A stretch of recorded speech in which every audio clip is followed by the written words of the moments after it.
Right now, today, all across the country in abattoirs, we're allowing vile practices that would turn the stomach of any decent person, all in the name of religious exemption.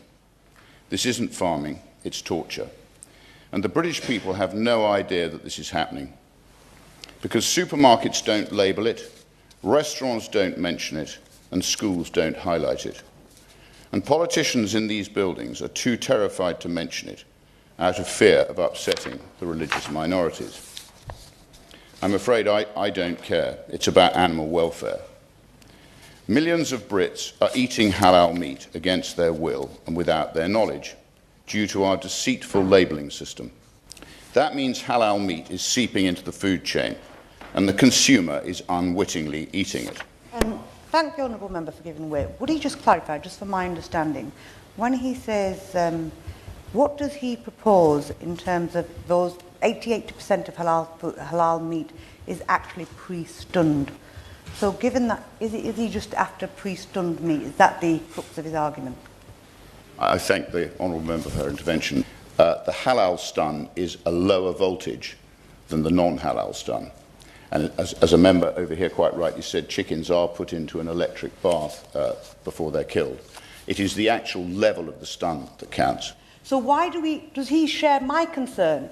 Why we try and focus on that very minutiae number, and ultimately it's very disheartening to keep saying people are eating halal meat and they'd be absolutely mortified, when actually if people knew the real issues, they'd be even more mortified. Thank you, Chair. This is not a fringe issue. In 2024, an estimated 214.6 million animals were slaughtered for halal meat. 27 million entirely non-stun, the remainder with some form of weak and ineffectual attempt to ease the animal's pain, often causing just an epileptic fit. Ban non-stun slaughter, along with any fig leaf of reduced stun slaughter, which simply accentuates the suffering. Thank you. Before we go on, take a moment to do us a small favour. Hit that subscribe button. Over 98% of you watching haven't subscribed yet. It won't cost you anything, not even a penny to join us. So, have you subscribed? Thanks a lot. In a lively committee room, cameras flashing, Rupert Lowe makes a dramatic entrance, glaring as if he's about to take charge. He's like your friend who's had one too many drinks and decides it's time to fix the world before last call. With a loud thud, he slams a leaflet on the table, points at the benches, and exclaims that what's going on in slaughterhouses under the excuse of religious exemption is nothing short of cruel. He's not whispering. He's shouting about animal rights, about the hidden truth behind our food supply, and how people are unknowingly buying meat that's been slaughtered without stunning, even though most Brits think that's not the case. This moment explodes online in no time. People in town centres are talking, influencers are sharing memes, and what should have been a quiet petition debate in Westminster turns into a full-blown cultural showdown on national TV. Earlier today, in the debate in Westminster Hall, things escalated when a Muslim MP spoke up to push back. She asked for a balanced view, for accurate data, and for calm in the conversation, pointing out that much of halal meat is actually pre-stunned. She reminded everyone that blanket accusations of brutality aren't helpful. But Rupert Lowe, never one to back down, doubled down on his stance. Supermarkets aren't labelling properly, schools aren't informing parents, and politicians are too scared to speak up. Meanwhile, the public is eating food they don't know much about. The debate quickly becomes the kind of back and forth that fuels public outrage. The sharp exchanges and quick comebacks get people talking, and soon, the nation is divided into two sides. But why does all this matter, beyond the usual Westminster drama? It's not just some distant political talk. It's about what we eat. It's about family dinners, school lunchboxes, and even what's being served in pubs and restaurants. There are two strong feelings on either side. On one hand, you have regular citizens who feel misled or uncomfortable about the meat their kids are eating. On the other hand, there are religious communities who feel like their rights and beliefs are being reduced to soundbites and political attacks. Throw in animal welfare groups, food industry lobbyists, and vets, and you've got the perfect recipe for a summer drama that feels almost like a soap opera. Now, let's break down the facts that brought this issue into the spotlight. The Food Standards Agency's 2024 report, along with charity briefings, have been putting out numbers showing how millions of animals are slaughtered every year under religious rules. While the percentage of non-stun slaughter is small compared to total slaughter, it still adds up to a significant number, which has made MPs and activists call for action. Groups like the RSPCA argue that tens of millions of animals are slaughtered without stunning or with only weak stunning. This is why some MPs, including Rupert Lowe, have pushed for stricter laws or even a ban on non-stun slaughter, along with clearer labeling.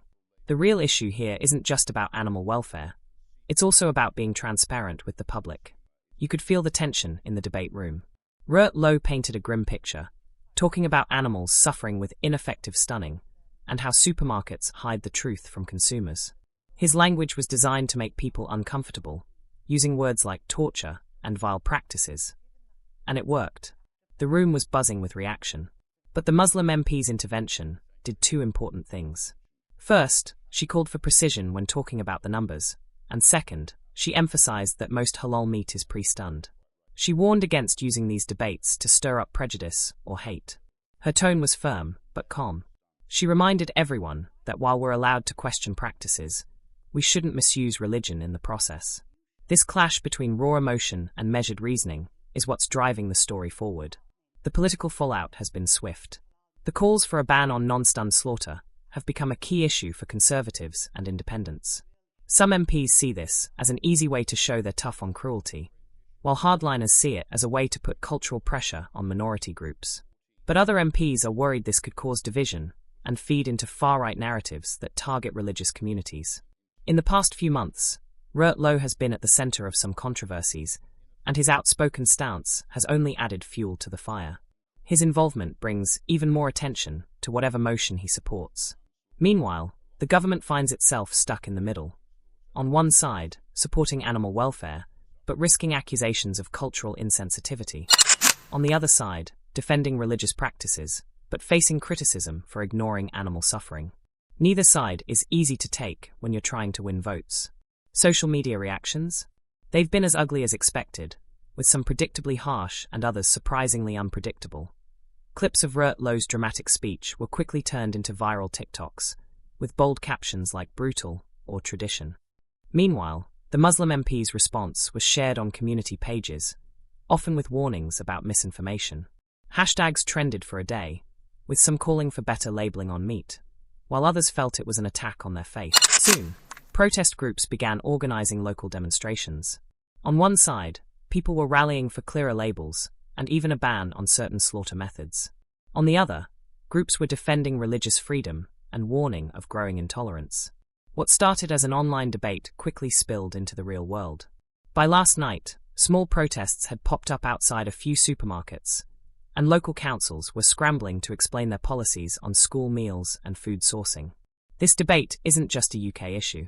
It's also sparked discussions across Europe and around the world. Countries like France, Germany, and the Netherlands have all dealt with similar issues around non-stun slaughter. And any changes in UK policy could have ripple effects internationally, especially in countries that import British lamb, where certain slaughter practices are required. At the same time, international animal welfare groups are keeping a close eye on Westminster. They could use any shift in UK rules to push for tighter regulations in the EU, or even globally. So, when a British MP stands up and calls for a ban in Parliament, countries and trade organisations worldwide take notice. The human stories behind this are what really make the issue personal.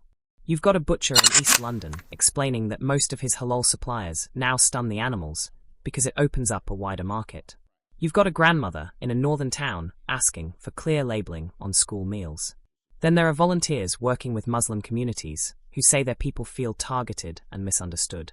There's also the voice of an abattoir worker, worn out from the job, pointing out that while rules may change, no one is talking about improving working conditions or welfare standards in the industry. And let's not forget the veterans group that says Britain should show compassion for all forms of life, and the faith leaders asking for respect for religious rights.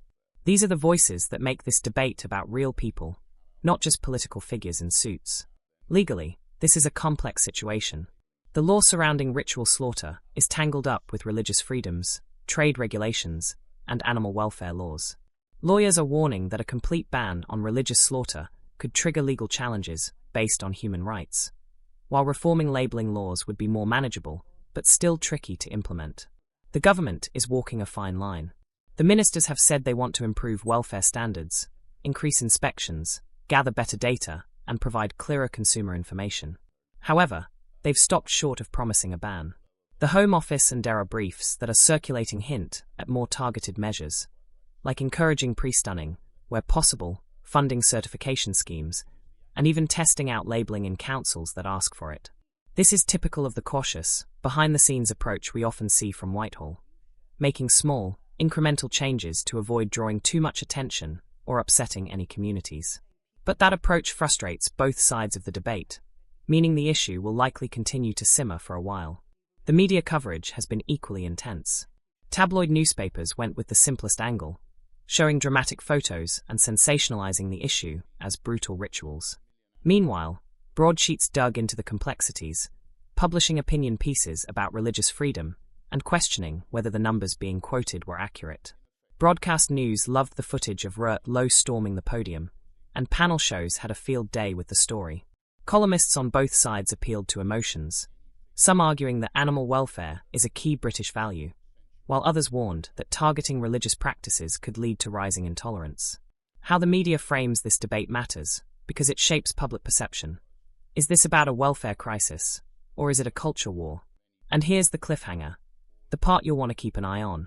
If Parliament moves quickly and imposes new labelling laws or restrictions, we can expect legal challenges, trade pushback, and more street protests. But if they don't take action, the issue could drag on, popping up in local councils, supermarket policies, and even more viral clips that keep dragging MPs back into the debate every few months. Either way, this issue poses a risk for Rupert Lowe, who has already found himself in hot water in the past. His involvement in this could put his career and reputation on the line. This is what fuels the headlines. For the Muslim MP who calmly called for a more nuanced discussion, this moment could either solidify her as a voice of reason or paint her as out of touch with a public furious about secrecy. For government ministers, it's a tricky, lose-lose situation unless they come up with a clever, balanced solution. So, what should we be looking out for next? In the next 72 hours, expect a surge in petitions, supermarket statements, and possibly a few councils announcing trial runs for clearer labelling on school meals. Watch for legal petitions and animal welfare groups. Some will be pushing for an immediate ban, while others will call for a more reasonable compromise. Keep an eye on the backbench MPs too. If they think they can score an easy win, more motions will start popping up. And don't forget the community leaders. If they step in, this will move from Westminster debates to local politics, with protests outside butcher shops and packed council meetings. So, what's the big choice Britain is facing? Do we go all in on animal welfare, potentially alienating religious groups and sparking costly legal battles? Or do we focus on transparency, better labelling, and incremental welfare improvements, accepting that some traditions will stay, but with more oversight? It's a classic case of compromise, and compromises are rarely simple. At the local pub, people will pick a side based on emotion. But policymakers will have to juggle laws, trade, reputation, and community unity. Whatever path the government takes, the shouting match in Parliament this week has lit a fuse that won't just burn out on its own. For a dramatic wrap-up, Rupert Lowe storms into the Commons with a powerful speech, calling halal slaughter brutal, demanding bans and clearer labelling. Meanwhile, the Muslim MP calmly brings the debate back to the facts, demanding accurate numbers and warning against stoking division. Animal welfare groups are waving around statistics showing millions of animals are affected, but the food industry argues the issue is more complicated. Ministers promise minor changes, but are worried about the political fallout. What we're left with is a messy mix of ethics, identity, trade, and law that will keep Britain debating for months. Will we choose a path of clearer labelling and stronger animal welfare laws? Or will this become a culture war that chips away at social unity? Now, I've got some questions for you. Is it fair to ban a religious practice in the name of animal welfare? Or will that only lead to division and legal trouble? Would you prefer clear labelling on every product, or a legal ban that could hurt farmers and lead to protests? And who should take the lead on this? Emotional advocates like Rupert Lowe, or more cautious MPs trying to navigate the issue carefully? Smash the comments with your thoughts. Let's keep it respectful, no abuse. Share this with a mate who can't stop talking about tradition down the pub. If you want more raw clips, detailed analysis, and these spicy breakdowns, hit like, subscribe, and ring the bell. We'll keep tracking this as the story unfolds.